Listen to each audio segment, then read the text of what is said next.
The whispering trees. The trees seemed to whisper my forest encounter. I've always been an avid hiker, spending most weekends exploring the trails around my hometown. Nothing unusual ever happened until last month, when I decided to try a new trail in Blackwood Forest. It was a crisp autumn day, perfect for hiking. The trail wasn't particularly challenging, but it was less traveled than the popular routes. About 2 hours in, I decided to take a short break. I found a fallen log, sat down, and took out my water bottle. That's when I first noticed it. At first, I thought it was just the wind rustling through the leaves, but as I sat there, I realized there was something different about the sound. It wasn't random or natural. It had a cadence to it, almost like hushed conversations. I stood up, thinking maybe there were other hikers nearby. "Hello?" I called out. My voice seemed to die in the air, absorbed by the dense foliage. No one answered, but the sound stopped momentarily. Feeling a bit uneasy, I decided to continue my hike. As I walked deeper into the forest, the sounds returned. They seemed to follow me, always just at the edge of comprehension. I couldn't make out words exactly, but there was an unmistakable rhythm to it, like speech, but not quite human. I tried recording it on my phone, thinking maybe I could analyze it later, or at least prove to myself I wasn't imagining things. When I played it back right there on the trail, there was nothing but the sound of my own breathing and footsteps. But I could still hear the whispering around me, clear as day. By mid-afternoon, the whispering had become more insistent. It no longer sounded like it was coming from a distance, but from the trees themselves, right next to the trail. I began walking faster, wanting to finish the loop and get back to my car. That's when I noticed something odd about the trees. In this particular section of the forest, they all seemed to be leaning slightly inward toward the trail. Their branches stretched out in unusual patterns, almost like reaching hands. I'm not a superstitious person, but I felt a deep sense of being watched. Not threatened exactly, but observed, studied. The whispering grew louder when I stopped and seemed to quiet when I moved, like the forest was commenting on my actions. At one point, I distinctly heard what sounded like my name. Just once, but it was enough to send a chill down my spine. I took out my phone to call a friend, but there was no signal. I practically jogged the last mile back to the trailhead. The relief I felt when I saw my car was immense. As I drove away, I glanced in my rearview mirror at the forest entrance. The trees stood still and silent, giving no indication of what I'd experienced. I've talked to a few local experts since then. One mentioned that certain atmospheric conditions can create sound distortions in forests, especially ones with specific tree species and density. Another theory was that I had stumbled upon a natural amphitheater of sorts, where sounds from miles away might be carried and distorted. These explanations make sense, but they don't fully account for what I heard. The deliberate nature of the sounds, the patterns, the way they seemed to respond to me, it wasn't random noise being distorted. I've gone back twice since then, once with a friend. The first time I heard nothing unusual. The second time, my friend heard nothing, but I caught faint whispers as we were leaving, just at the edge of my hearing. There's one thing I haven't told anyone else. The night after my first hike, I had a vivid dream of those trees. In the dream, they were trying to tell me something important, something urgent. I woke up with a single phrase in my mind, though I have no idea what it means. The roots remember. I'm going back this weekend. This time I'm bringing better recording equipment. I need to know if I'm losing my mind, or if there's something in those woods that science can't explain yet. The Lost Trail. I got lost on a familiar trail, and what I found is baffling. I've been hiking the Pinecrest Trail for nearly 7 years now. It's a moderate 6-mile loop that winds through the eastern part of the state forest. I know every twist and turn, every distinctive boulder and fallen tree. At least I thought I did. Last Tuesday, I took a day off work for some much-needed outdoor time. The weather forecast was perfect.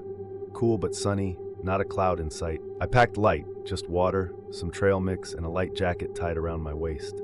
I didn't even bring my full first aid kit, just a few bandages in my pocket. That's how confident I was. Why wouldn't I be? I'd hiked this trail dozens of times before.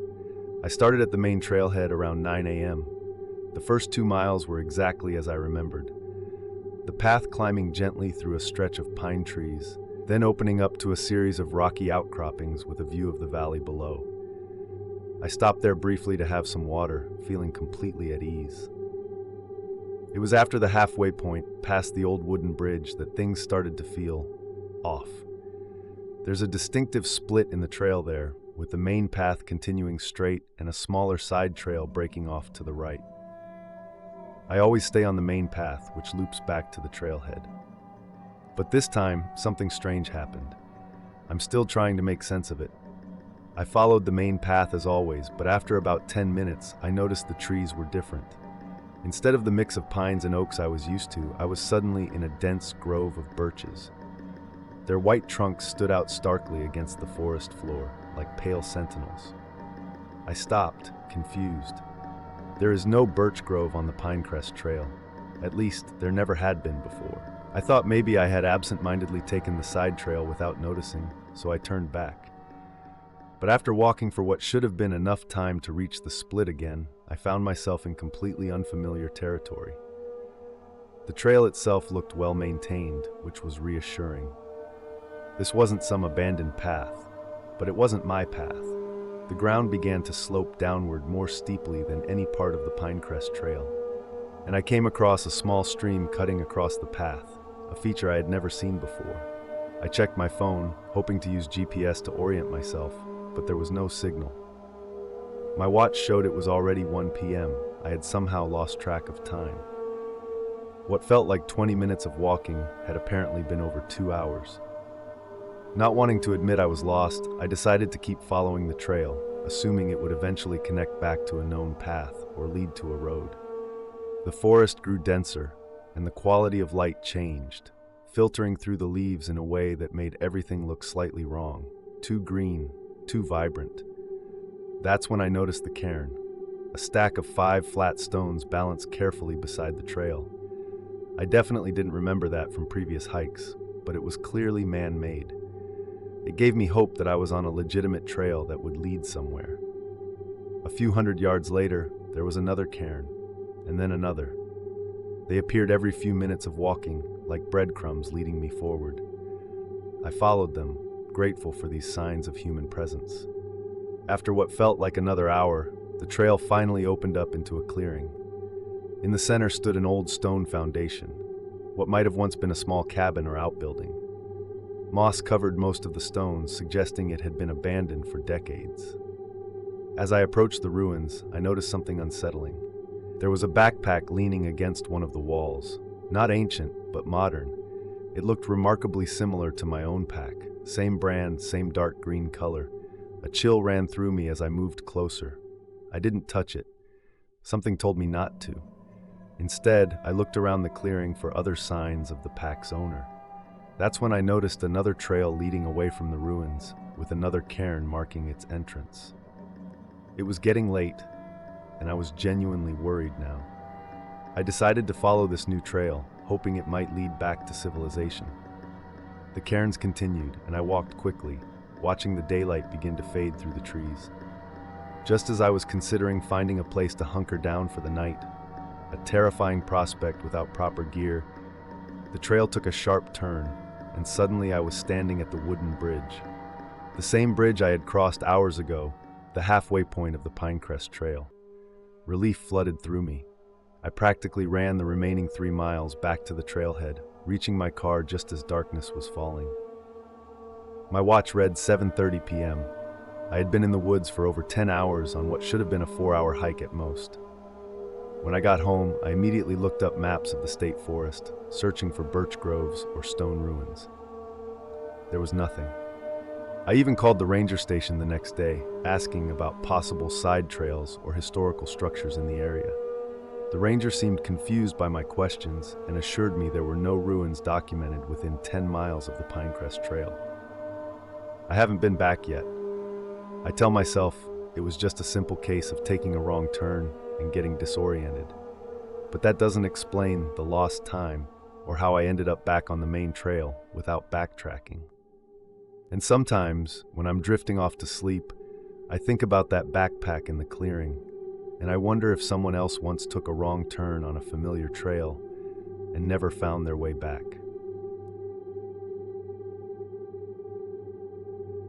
The unexplained apparition.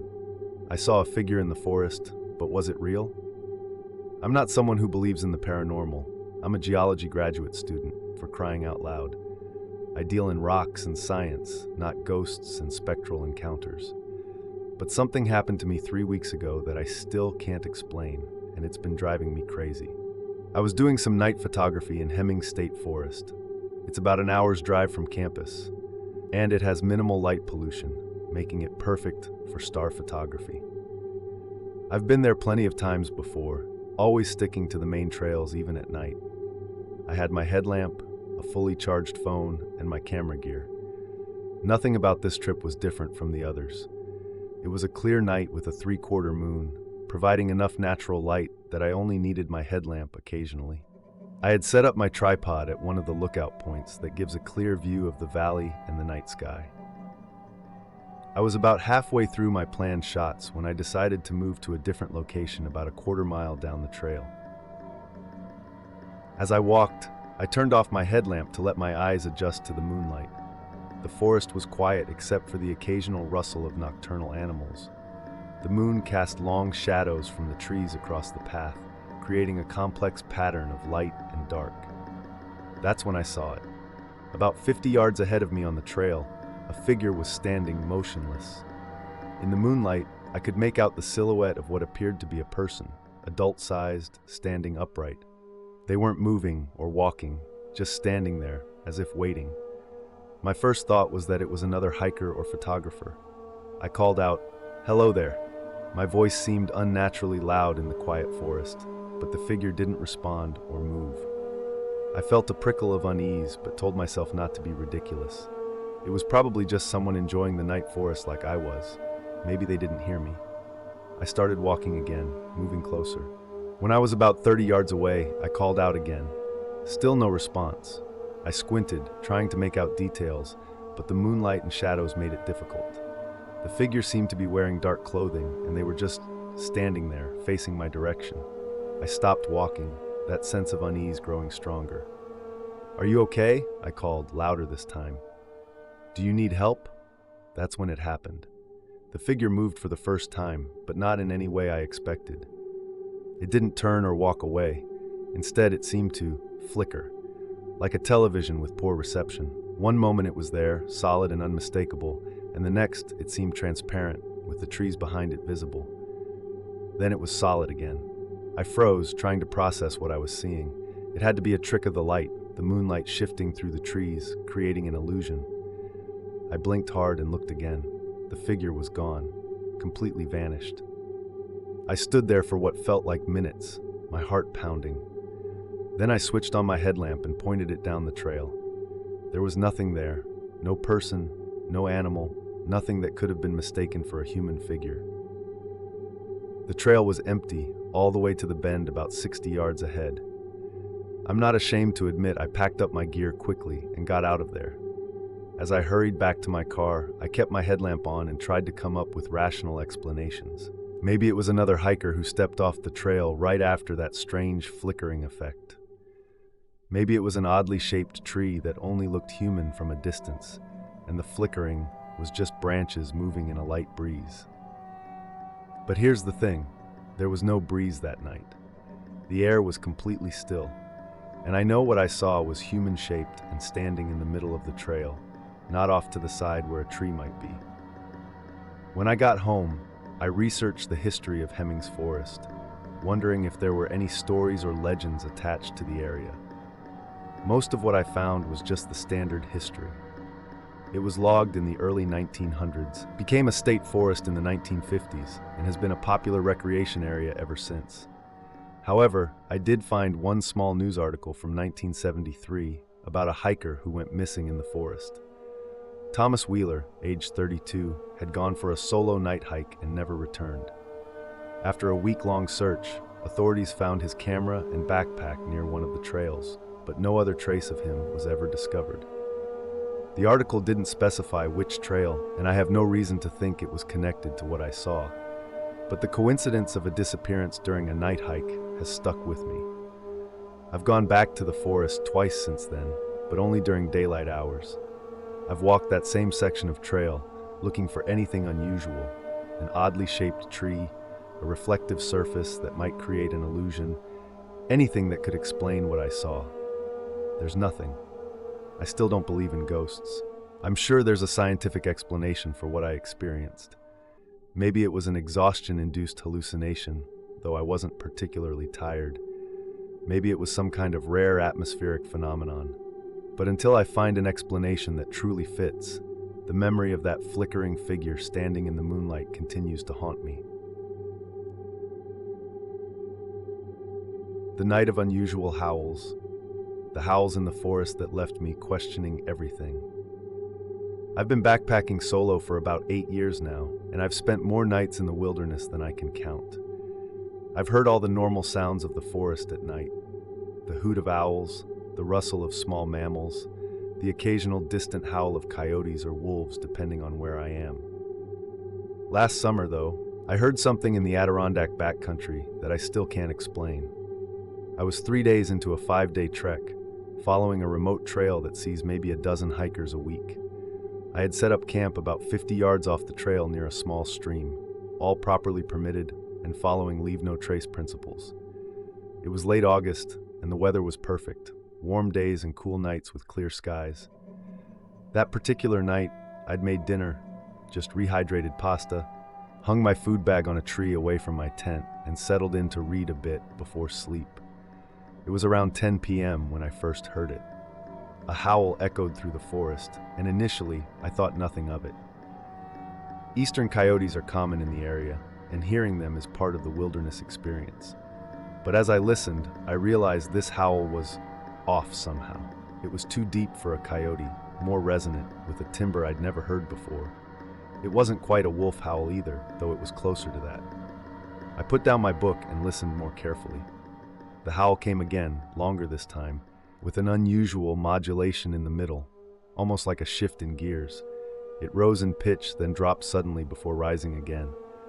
I've heard hundreds of coyote and wolf howls in the wild and in nature documentaries, and none of them do that. A few minutes later, there was a response from a different direction, similar in its strange quality, but higher pitched. Then a third joined in from yet another direction. I felt a chill that had nothing to do with the night air. The calls were coming from all around my campsite. I tried to estimate distances based on the sound.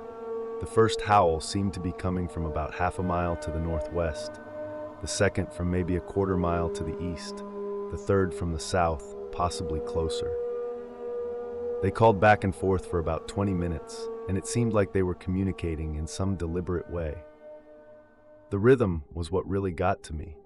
Natural wolf or coyote howls have a certain random quality to them. These had a pattern, 3 long calls followed by 2 short ones, then silence for exactly the same amount of time before repeating. It was too precise, too structured. Around 11 p.m., the howls changed. They started to sound like they were moving, circling my position. The one from the northwest seemed to shift to the north, the one from the east moved southeast, and so on. The circle was tightening. I'm not easily spooked, but I found myself checking that my knife was within reach and adding wood to my small campfire. The rational part of my brain suggested it might be some kind of territorial display, or perhaps even other campers playing a prank, though I hadn't seen anyone else for 2 days. By midnight, the howls seemed much closer, maybe a couple hundred yards away at most.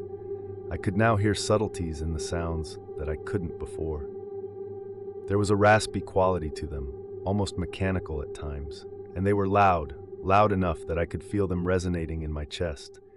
Then, abruptly, they stopped. The sudden silence was almost more unnerving than the howls. I sat perfectly still, straining to hear anything. Footsteps, breathing, movement in the underbrush. But there was nothing, just the normal sounds of the forest at night, which now seemed too quiet by comparison. I'd love to say I was brave enough to investigate, but the truth is, I stayed put in my campsite, kept my fire going all night, and barely slept. Nothing approached my camp, at least nothing I could see or hear. When dawn finally came, I did walk in a wide circle around my campsite looking for tracks or any other signs of whatever made those sounds. I found nothing unusual, no unfamiliar paw prints, no scraps of fur on branches, nothing. I finished my trek as planned, and when I got back to civilization, I spent hours researching animal sounds online. I found nothing that matched what I'd heard. I even contacted a biologist friend who specializes in predator ecology. When I described the sounds and the unusual pattern, she suggested it might have been a combination of animals, perhaps coyotes interacting with something else, their calls distorting as they echoed through the forest terrain. That's the most rational explanation I've found, but it doesn't fully account for the precision of the pattern or the way the sounds seem to deliberately circle my position. I've been back to the Adirondacks several times since then, though not to that exact area. Part of me wants to return to that same spot to see if I can hear those sounds again. But a larger part of me is reluctant, unsure if I really want confirmation of whatever was out there in the dark, calling with a voice that shouldn't exist, moving with a purpose I couldn't comprehend. The hidden clearing. I discovered a mysterious clearing in the forest. What does it mean? I found something strange in the woods last April, and I haven't told many people about it because honestly it sounds crazy. But it's been 6 months now, and I still think about it almost daily. I live in rural New England, in a town surrounded by dense forests. Most of these woods are well mapped and frequently hiked, but there are still patches that see very few visitors. I work from home as a software developer, and hiking is my way of unwinding after staring at screens all day. There's one particular forest about 20 minutes from my house that I've been exploring for years.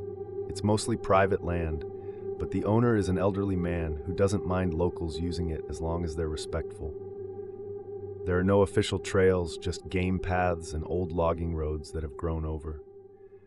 On this day in April, I was following one of these faint paths that I'd never fully explored before.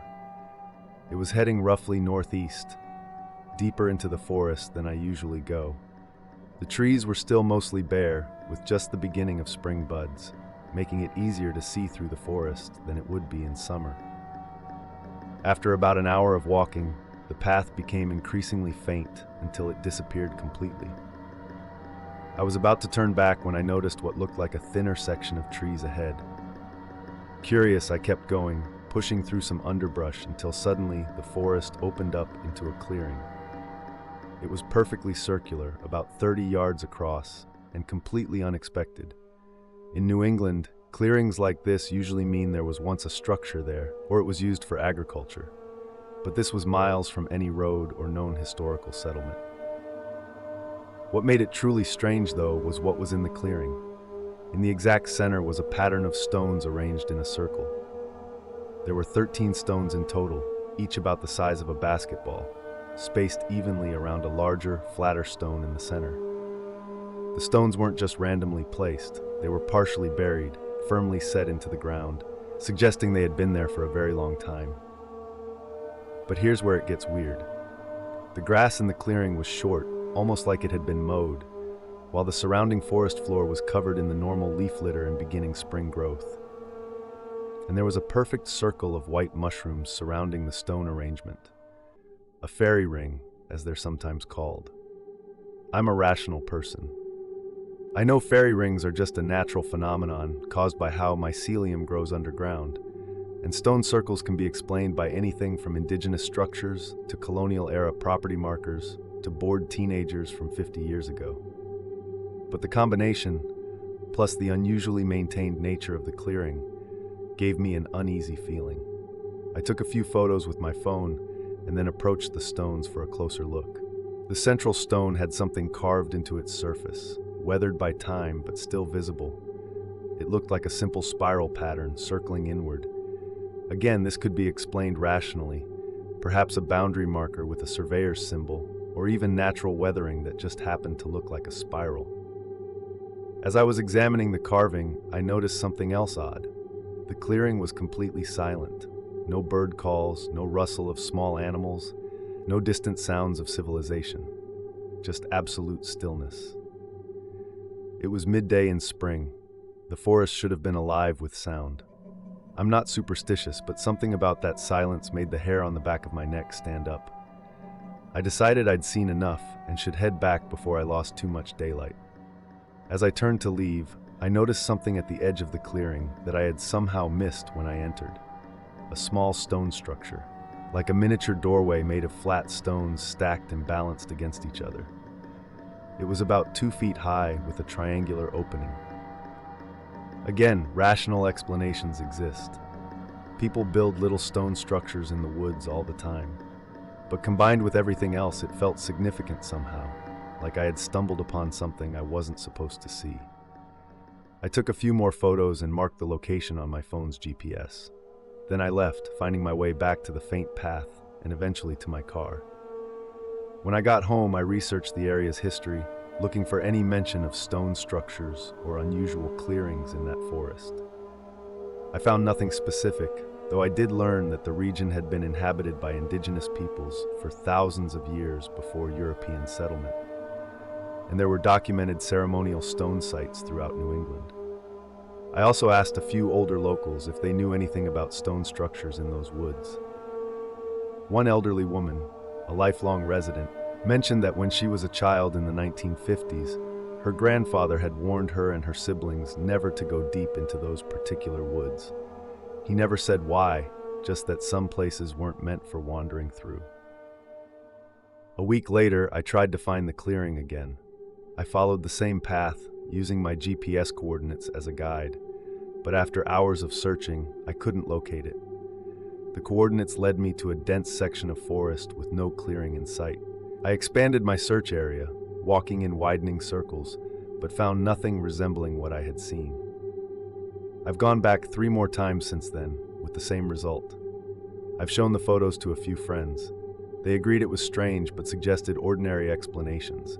An old house foundation, a spiritual or ceremonial site created by someone in recent decades, or even private property that's maintained occasionally by the owner. The photos clearly show the stone circle and the mushroom ring exactly as I remembered them. But they don't capture the silence or the feeling of the place, like time moved differently there, like the clearing existed somewhat apart from the forest around it. I'm still trying to find a rational explanation for what I found and why I haven't been able to locate it again. Maybe my GPS malfunctioned. Maybe I took a wrong turn when trying to find it again. Or maybe, just maybe, some places in the woods only reveal themselves once, for reasons we don't understand.